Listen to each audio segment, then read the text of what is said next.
Bismillahirrahmanirrahim. Assalamualaikum warahmatullahi wabarakatuh.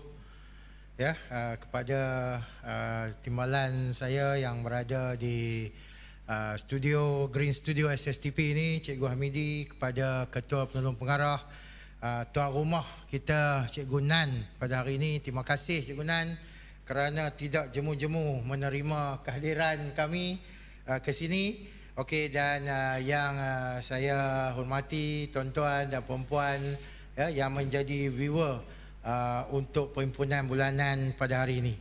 Okey, jadi saya mengucapkan syukur kepada Allah SWT kerana di dalam kita menghadapi COVID ini, di dalam kita berada di red zone di negeri Perlis ini, kita masih lagi dapat bertemu dengan tuan-tuan dan puan-puan untuk kita terus ya, berkongsi idea, ya, berkongsi rasa, berkongsi kegembiraan, berkongsi apa yang kita katakan keriangan ya, untuk sama-sama kita meneruskan agenda #09educators kita ini.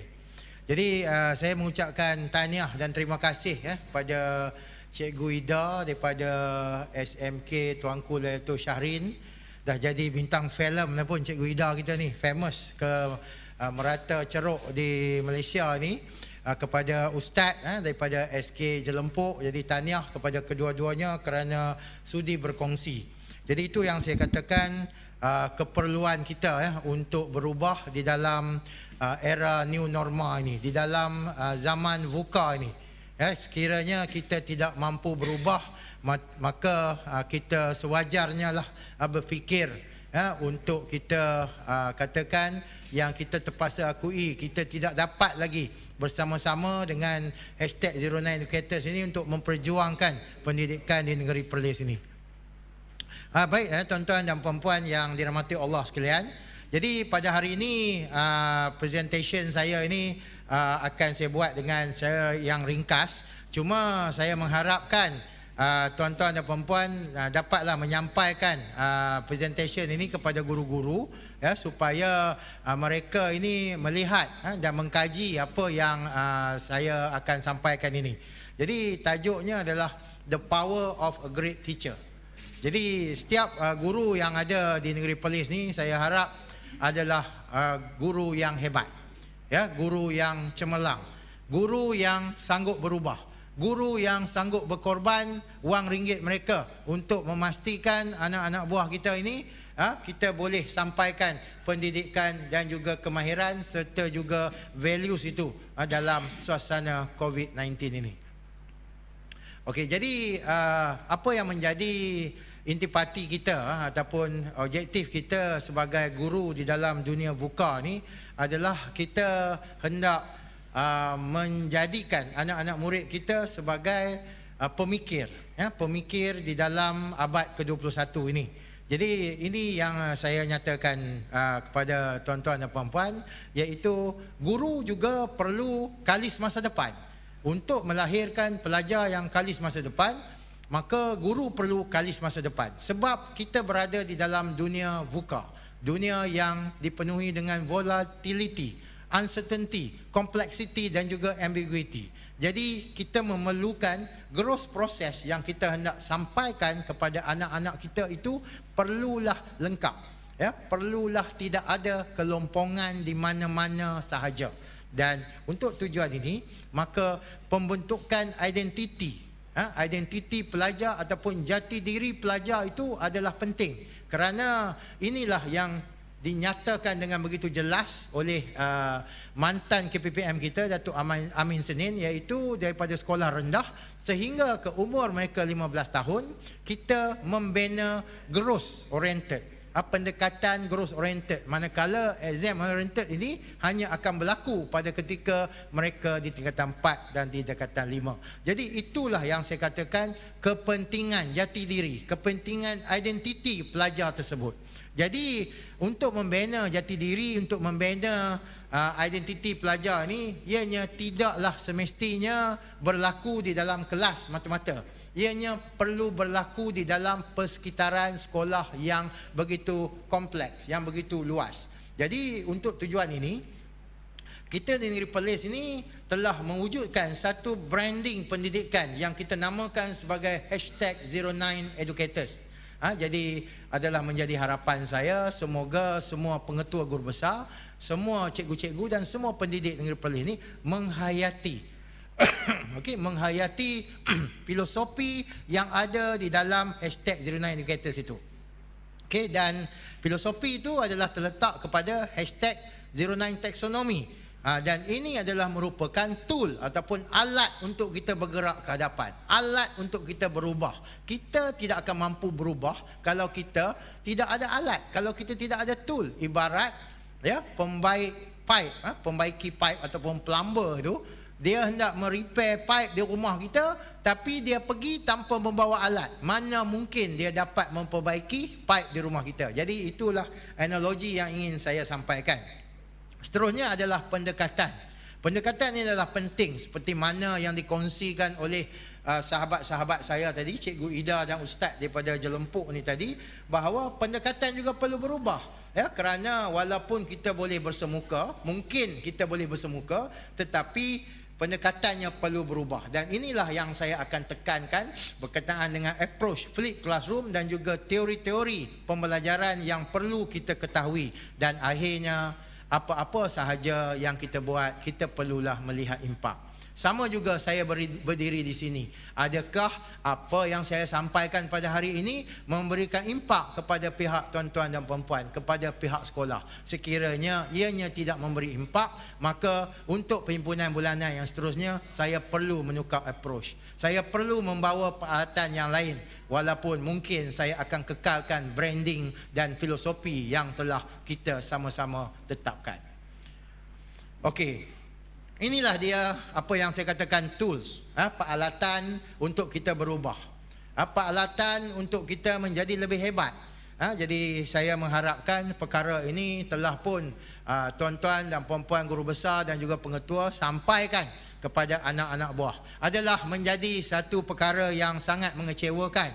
Sekiranya saya pergi ke sekolah dan saya bertanya, guru-guru masih lagi tidak memahami apa yang kita namakan sebagai taksonomi ini. Dan sebagai tool tambahan, peralatan tambahan, kita melihat bahawa setiap guru itu adalah pemimpin. Maka kita mewujudkan #09 leadership domains untuk membantu guru-guru kita merasai bagaimanakah skill-skill ataupun kemahiran ataupun domain-domain yang mereka perlukan untuk mereka menjadi pemimpin instruksional yang hebat. Okey, saya akan memulakan apa yang saya katakan perkongsian ini pada hari ini dengan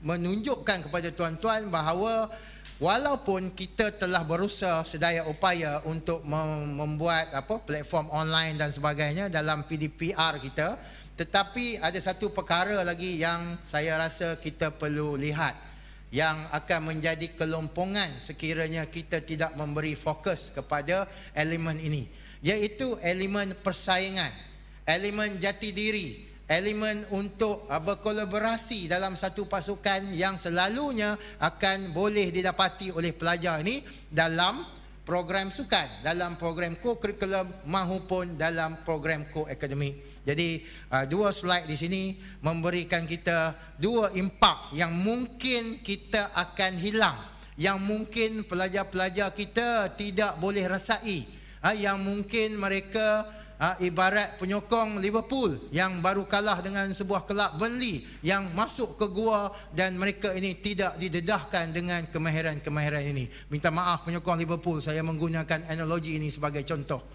Okey, jadi inilah dia dua benda yang saya takut ianya gagal untuk kita sampaikan kepada para pelajar, iaitu winning culture, iaitu coaching a growth mindset. Benda ini yang saya lihat daripada pengalaman saya, ianya banyak berlaku di luar bilik darjah.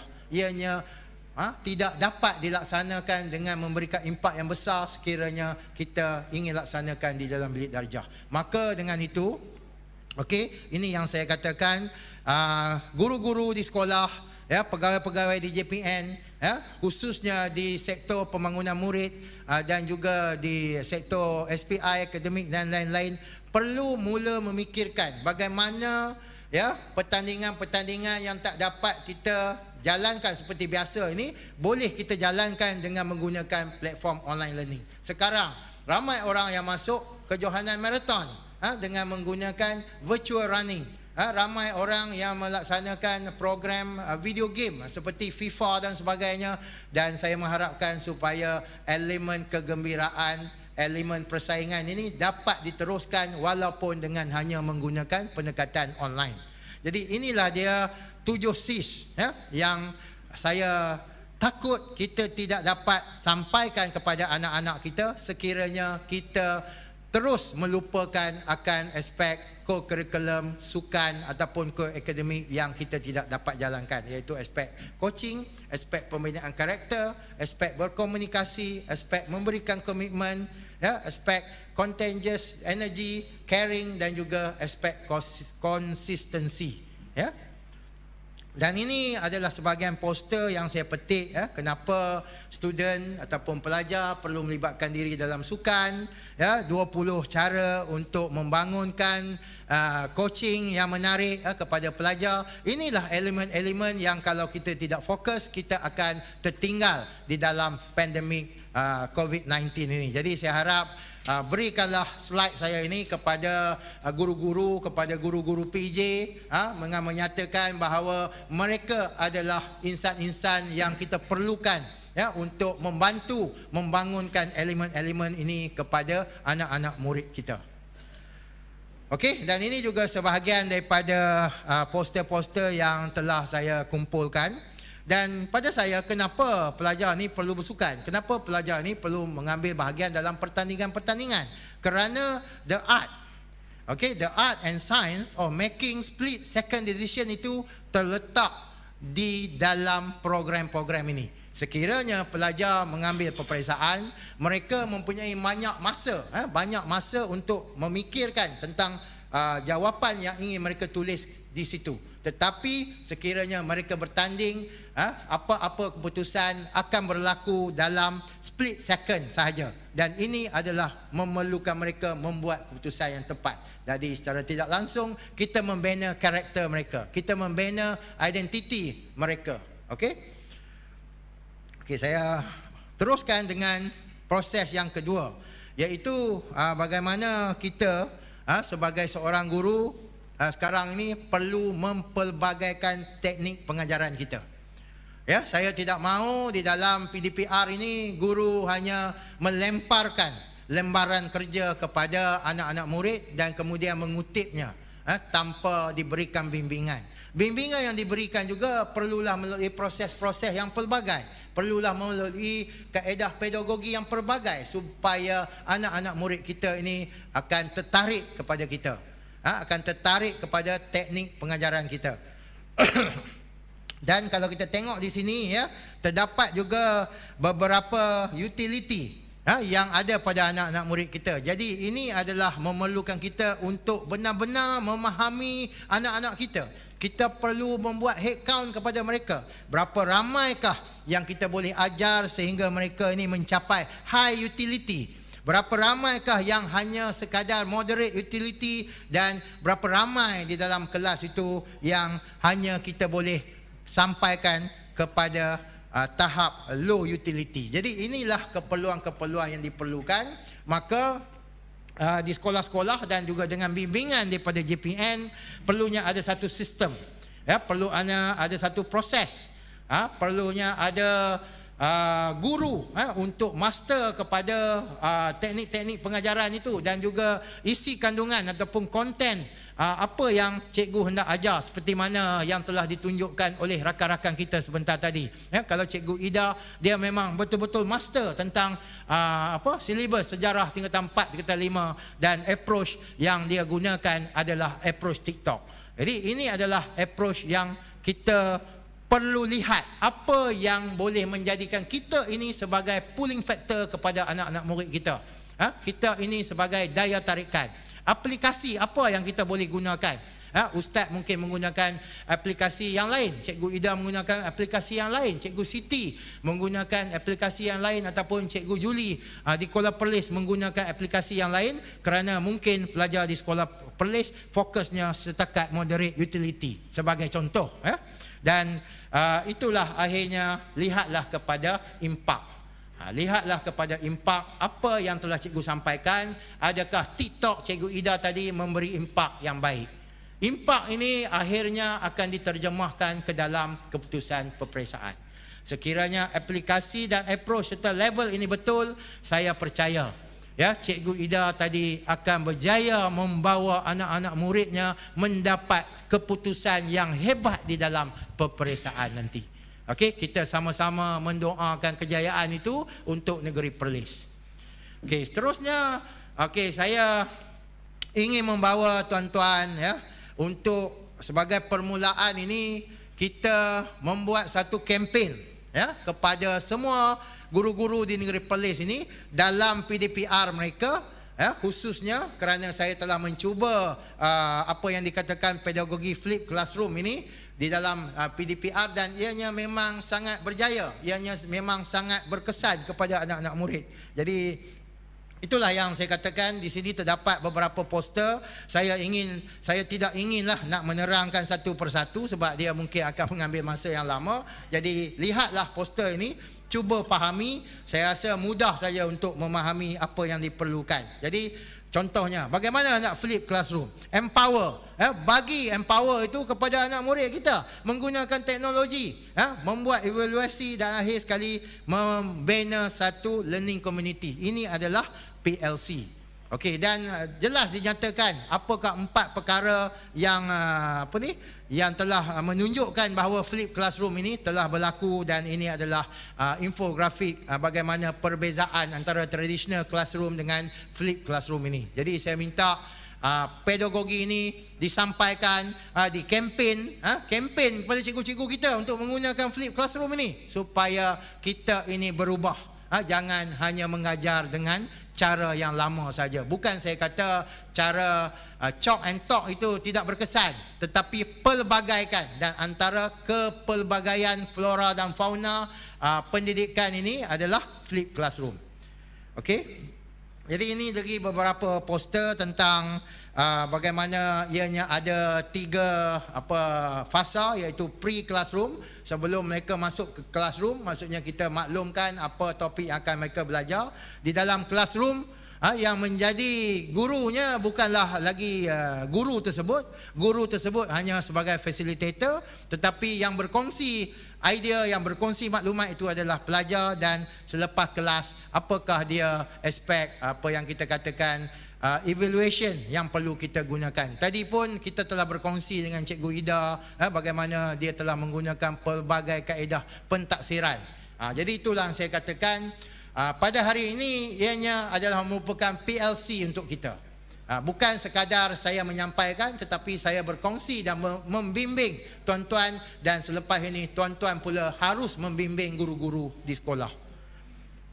Okey, ini lagi poster berkaitan dengan the flip classroom. Okey, menunjukkan 3 fasa yang perlu dilaksanakan oleh guru-guru, dan yang paling penting sekali fasa yang terakhir itu, iaitu fasa pentaksiran, untuk kita memastikan adakah pelajar ni memahami. Dan kita selalunya akan menggunakan kaedah the project based learning untuk fasa pentaksiran ini. Okey, dan ini juga apa yang saya katakan, keperluan PLC. Kita tidak boleh mengakui, bahkan saya pun sehingga hari ini setiap malam saya masih lagi belajar secara self learning dengan menggunakan apa yang saya boleh dapat melalui online tentang banyak perkara. Jadi inilah benda yang selalu saya kongsikan di dalam Facebook saya, di dalam WhatsApp saya kepada grup pengetua dan guru besar, sebab kita sentiasa kena learn, kena relearn, dan kita sentiasa kena unlearn. Sekiranya kita tidak mahu melaksanakan 3 jenis pembelajaran ini, maka apa yang saya katakan dalam taksonomi, you got to go home, cikgu. You got to go home. Sebab kita memerlukan guru-guru yang ingin belajar, yang ingin berubah. Kan kita memerlukan itu. Lihatlah saja apa yang dibentangkan tadi. Saya pun sebenarnya insya-Allah akan belajar juga TikTok ini, sebab lebih mudah saya rasa untuk menyampaikan maklumat kepada PGB melalui TikTok ni. Jadi lepas ni PGB bersedialah untuk menerima arahan-arahan saya dalam bentuk TikTok. Tidak ada lagi yang saya akan type di dalam WhatsApp dan sebagainya. Jadi bersedia, dan saya juga nanti hendakkan maklumat-maklumat cikgu disampaikan kepada saya melalui TikTok juga. Kita perlu merevolusikan pendidikan kita, cikgu. Okey, dan di sini juga maka kita juga kena melihat sebagai guru, sebagai pengetua guru besar, kena sampaikan kepada cikgu kita beberapa teori yang simple-simple saja. Saya bukanlah orang yang hebat sangat dalam teori ni. Orang yang hebat dalam teori ni, kalau pengetua dengan pelik ni, Cikgu Nardin. Dia boleh sebut apa benda yang saya buat, dia akan relate dengan sebarang teori yang dia tahu. Begitu hebat sekali. Tapi saya hanya teori yang kecil-kecil ya. Tapi yang paling penting, cikgu, yang pertama sekali, kenallah anak murid kita. Because many come to school to learn. Ramai yang datang ke sekolah untuk belajar, cikgu. But sebahagian daripada mereka datang ke sekolah untuk disayangi. Kita kena faham tu, cikgu. Sebab itu ada pelajar di sekolah kita, dia selalu ponting. Ada pelajar di sekolah kita, dia hanya datang 2 hari seminggu. Sebab mereka ini tujuan utama dia. Dia bukan nak belajar, tetapi dia hendak disayangi, kerana dia tidak mendapat kasih sayang itu di rumah. Jadi sekiranya kita tidak memberikan kasih sayang itu, maka dia akan melarikan diri, cikgu. Jadi kenal pasti, dan dalam apa yang saya laksanakan, ramai para pelajar yang apabila kita pergi ke rumah dia, kita tunjukkan yang kita sayang kepada dia, kita nak bawa dia kembali ke sekolah, dia kembali ke sekolah. Ini terbukti dengan seorang pelajar sekolah Syed Safi yang saya pengetua dan kaunselor sendiri pergi cari di sekolah. Dah tak sekolah lama, tetapi keesokannya dia hadir ke sekolah. Saya bila tengok budak ni lah hadir ke sekolah, cikgu, saya rasa betul-betul macam nak teriak, cikgu. Bahkan saya mengaku saya dah teriak tu, mata saya dah keluar dah, air mata lah pun bila saya tengok. Dan hari ini berlaku lagi. Budak di SMK Abi, semalam Abang Mat kita dengan Cikgu Syarudin dan juga dengan PMU telah pergi mencari seorang pelajar, dan hari ini pelajar itu hadir, cikgu, kerana dia telah menerima, dia telah merasai kasih sayang yang kita pergi nak beri kepada dia. Jadi itulah yang saya minta, supaya kita betul-betul kenal dengan anak-anak murid kita. Okey, seterusnya ini adalah juga beberapa teori yang saya rasa tuan-tuan perlu tahu, khususnya cikgu-cikgu, iaitu di dalam bilik darjah kita ada 4 utama, iaitu jenis-jenis pelajar kita, yang visual, yang auditory, yang read and write, dan juga yang kinestetik. Ada yang hanya melihat, dia boleh faham.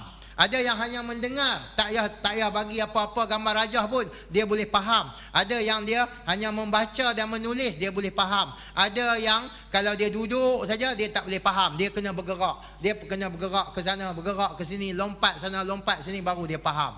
Jadi inilah keperluan yang saya nak minta cikgu-cikgu penuhi. Kan, jangan dengan satu cara ya, dengan visual saya duk tunjuk PowerPoint. Apa yang akan berlaku pada yang jenis read and write ini, ataupun yang jenis kinestetik.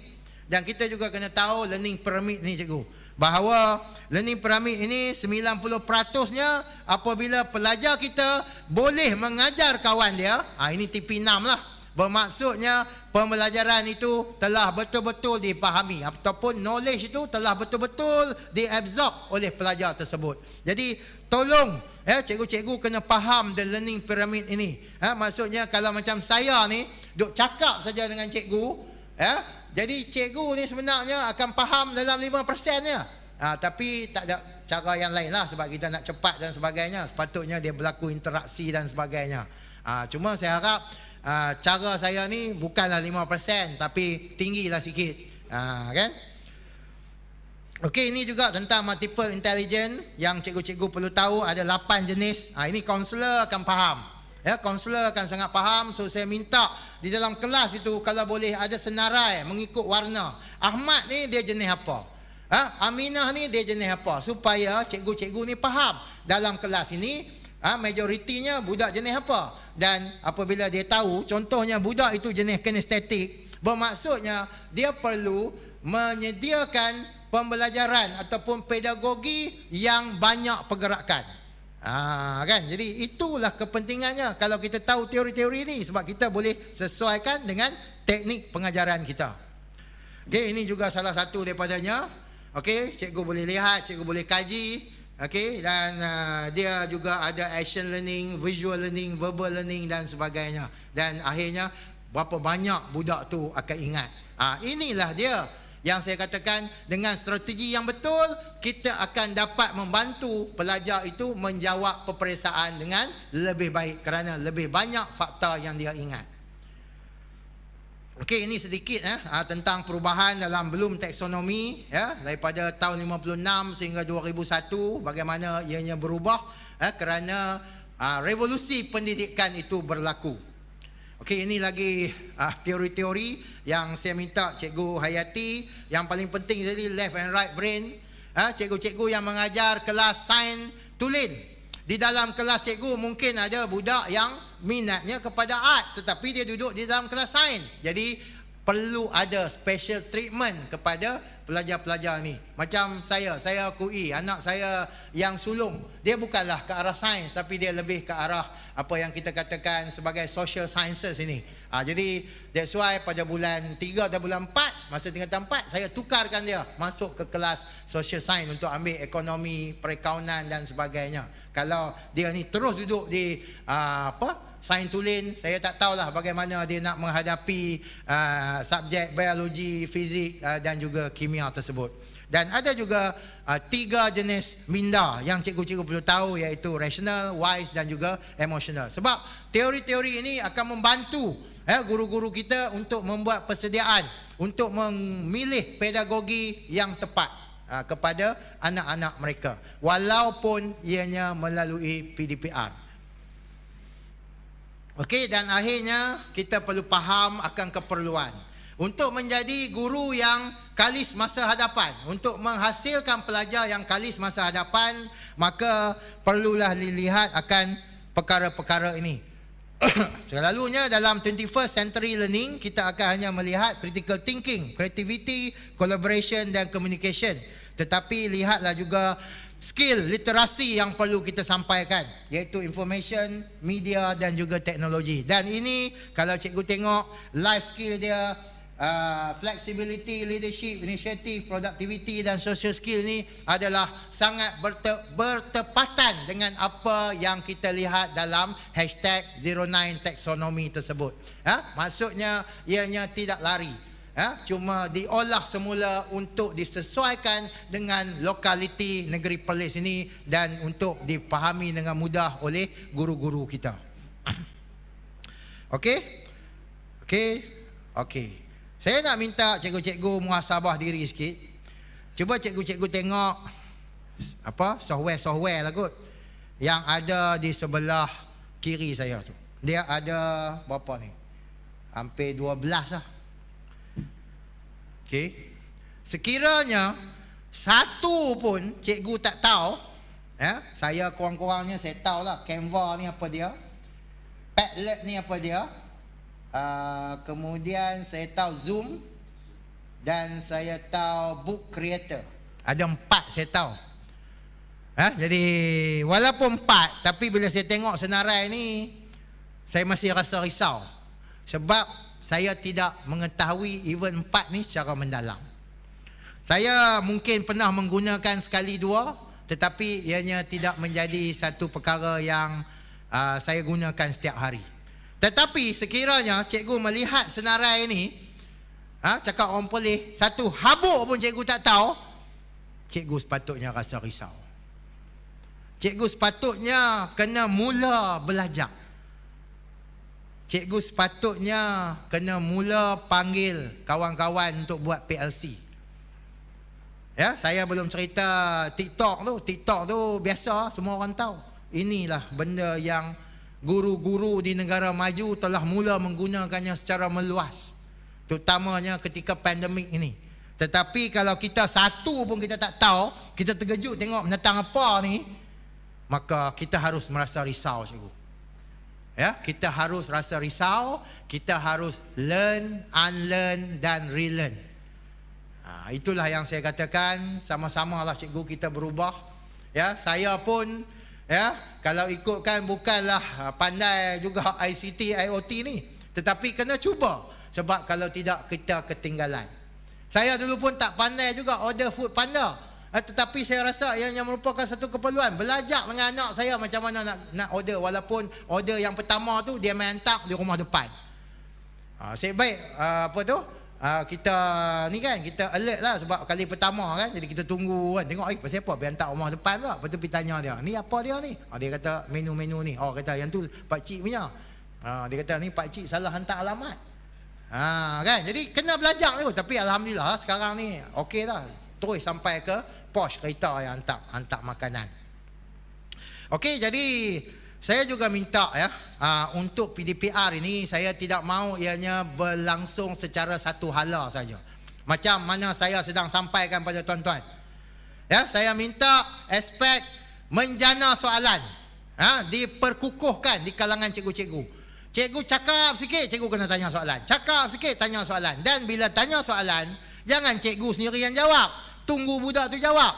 Kalau tak boleh dia jawab, bagi kat kawan dia. Ataupun dia jawab tak penuh, minta kawan dia tambah. The art of asking question ini perlu cikgu-cikgu kuasai, ataupun asking question strategy, QAR ini. Ya, sebab saya melihat banyak cikgu-cikgu, even cikgu-cikgu yang dikatakan hebat pun, bila mengajar hanya satu hala, tidak mau bertanya soalan. Mungkin dia akan ambil masa. Tak apa cikgu, take your time.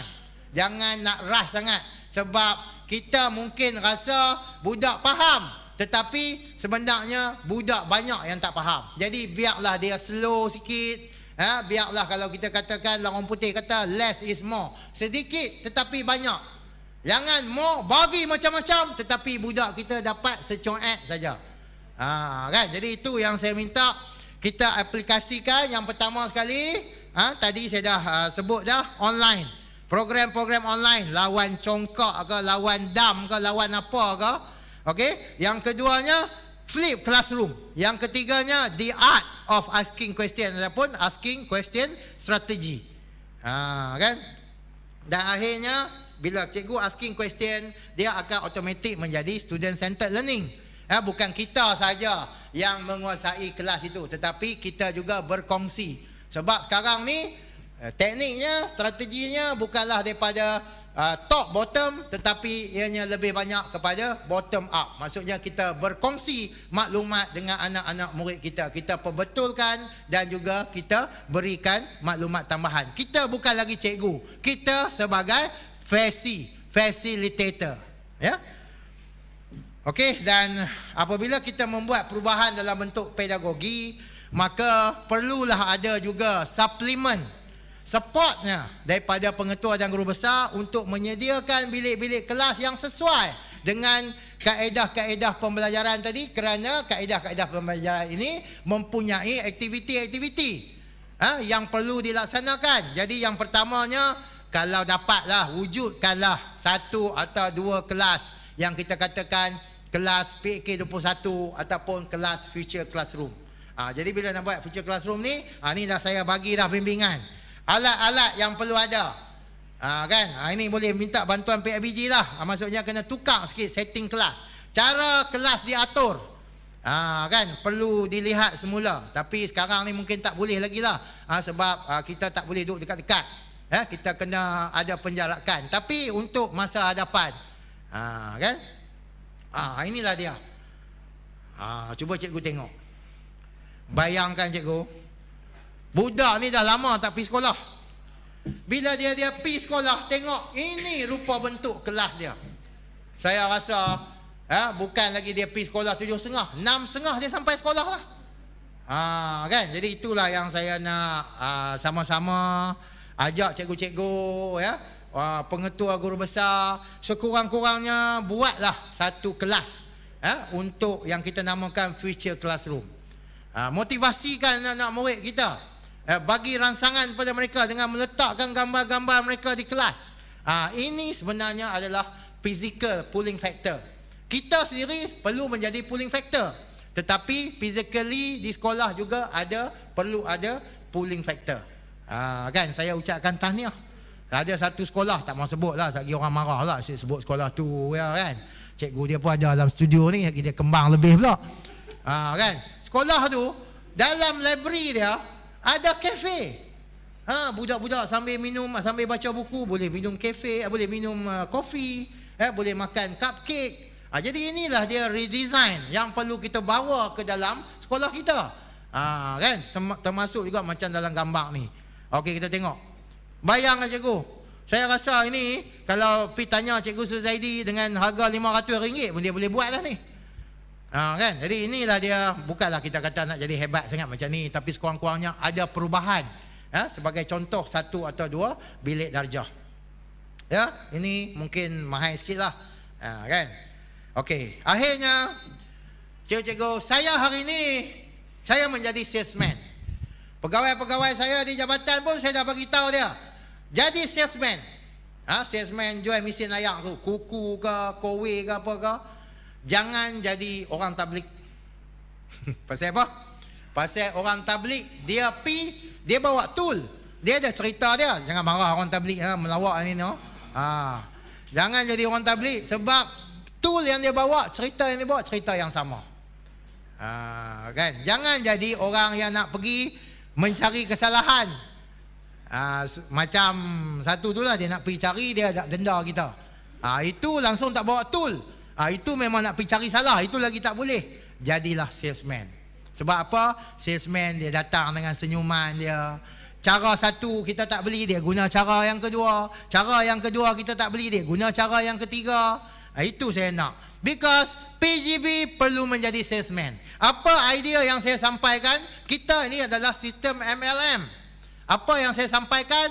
Cikgu kena sampaikan balik kepada cikgu-cikgu di sekolah. Kan? Jadi kalau kita tengok, okay, the most productive thing you can do to sell stuff is to love other people. Kita mesti menunjukkan kasih sayang. Cakap lembut-lembut dengan dia, jangan duk marah-marah. Cikgu, walaupun cikgu tak boleh buat TikTok ni yang susah-susah, cikgu buatlah yang simple-simple dulu. Macam tu.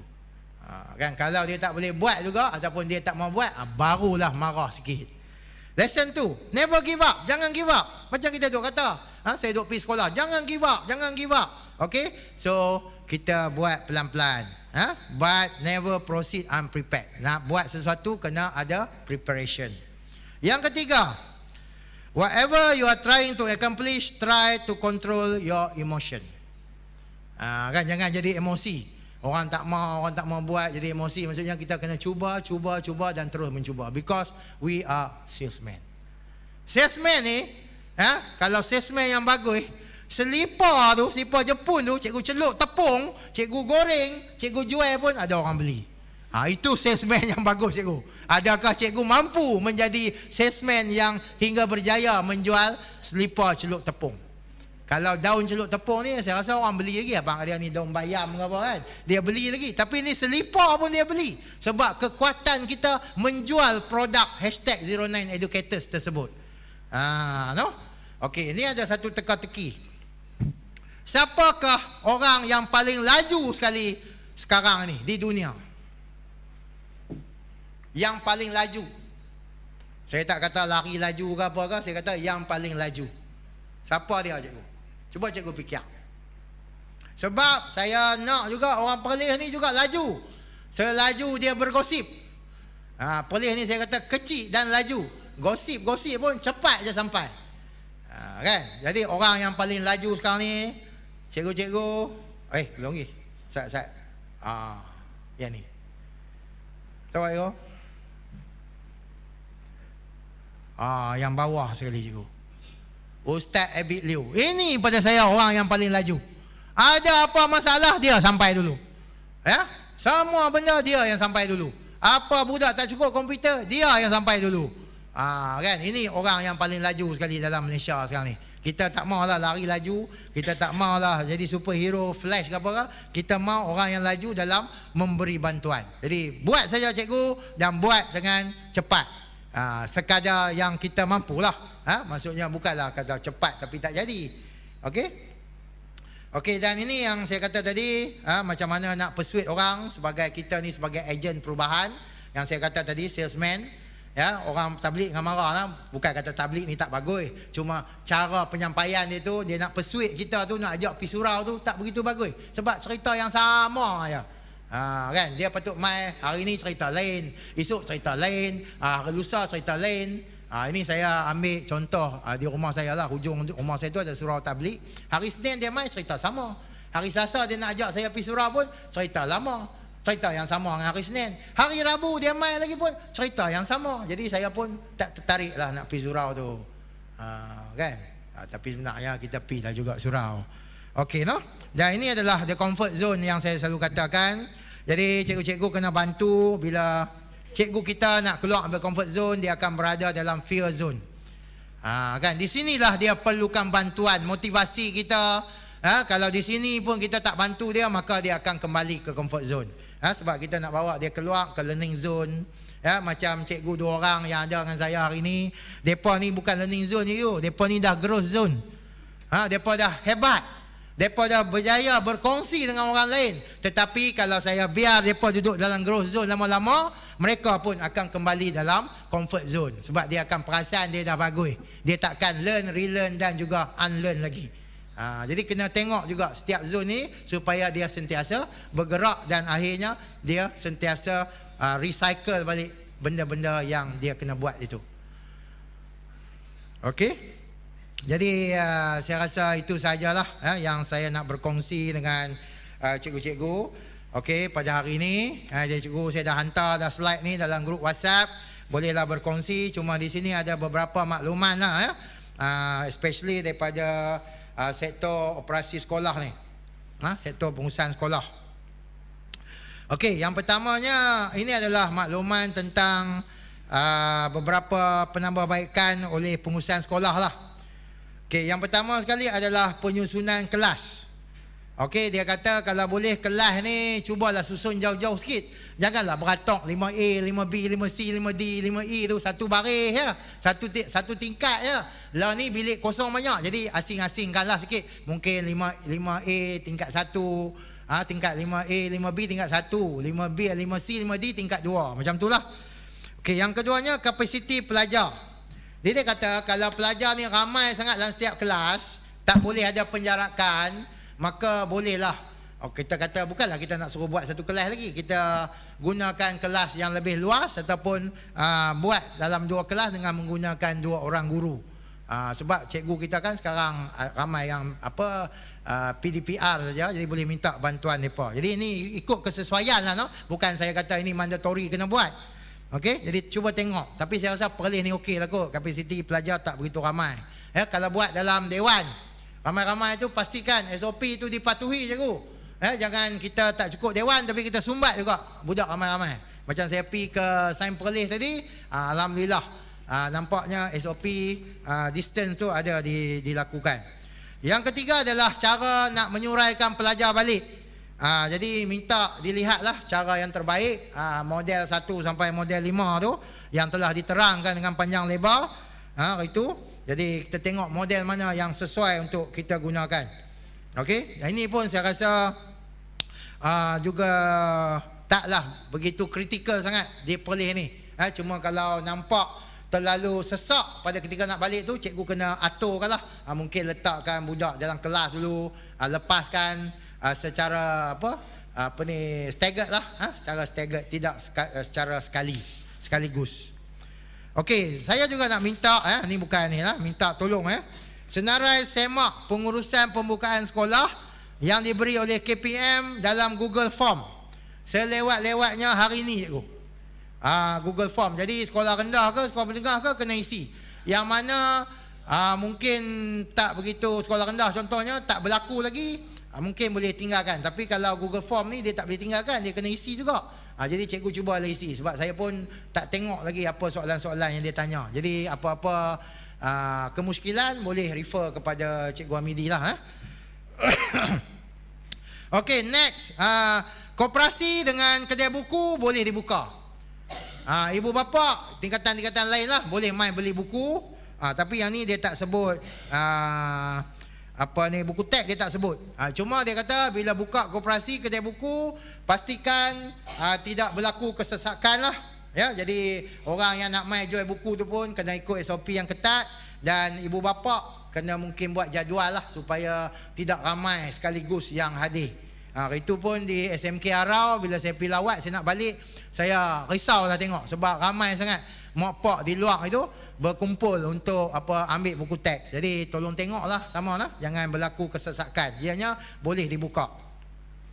Okey, kemudian cikgu-cikgu yang kita beri dasar bekerja daripada rumah ni, BDR ni, maka kena isi lampiran A lah. Okey, lampiran A, dan macam saya katakan, saya berikan kelonggaran ini ataupun flexibility ni pada cikgu-cikgu lah untuk tentukan bilangan yang hadir. Tetapi janganlah setiap hari semua hadir ya. Maksudnya kita kena kurangkanlah jumlah tu. Kalau dapat 30% ataupun 40% tu lebih bagus lagi, ikut PKP ni, cara PKP ni. Okey, dan kemudian pencegahan lah, yang ni kita kata cikgu-cikgu kita ni minta lah, jangan duk pergi tempat yang ramai-ramai sangat. Ya, nak beli-beli barang, beli-beli makanan ke apa pun, apilah di kedai-kedai yang tak begitu ramai orang. Ya, tak begitu ramai orang. Jadi kena patuh lah, sekiranya didapati tidak patuh, maka tindakan menggunakan dasar kita sebagai perkhidmatan awam ni boleh diguna pakai. Okey, akhir sekali kita di JPN, itu pun kita dah bincang, kita kalau boleh nak menseragamkan lah ya, pelajar-pelajar kita ni dengan satu t-shirt yang menggunakan identiti perlih lah, kuning dan juga biru. Jadi itulah kita permulaannya. Kita mungkin nak mohon lah pelajar sekolah rendah yang mendapat bantuan daripada MAIP ni, untuk kita galakkan lah membeli t-shirt ini, dan juga pelajar yang lain kita galakkan supaya kita ada keseragaman dalam kita nak PJ ke ataupun dalam apa yang kita katakan program-program di luar sana, supaya ada keseragaman. Jadi kita amat-amat menggalakkan lah untuk pelajar-pelajar ni membeli t-shirt ini. Kan, jadi insyaAllah bahagian SPMU akan menguruskan penjualan t-shirt ini, dan saya mengharapkan ianya tidak menjadi isu lah, isu paksaan dan sebagainya. Kita tidak memaksa, tapi kita menggalakkan khususnya kepada pelajar B40 yang dapat bantuan itu, supaya mereka ini ditingkatkan self esteemnya. Mereka kata orang lain ada t-shirt ni, mereka pun ada t-shirt yang sama. Jadi itu saja tujuan saya. Bukanlah kita nak mengaut keuntungan dan sebagainya. Lebih kepada kita nakkan sebagai semangat satu pasukan itu, seperti mana yang telah dilaksanakan oleh negeri Johor. Jadi itu saja daripada saya. Jadi mohon maaf sekiranya apa yang saya sebutkan di sini ada kaitan dengan tuan-tuan dan perempuan. Apa contoh yang saya bagi mungkin tuan-tuan ada terasa dan sebagainya, sebenarnya hanya sekadar kita nak memperjelaskan lagi keadaan yang sedia ada.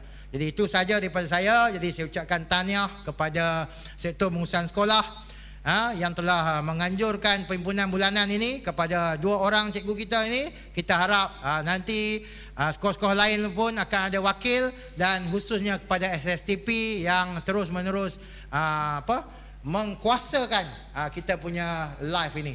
Jadi sekian, wabillahi taufik wal hidayah. Assalamualaikum warahmatullahi wabarakatuh. Terima kasih.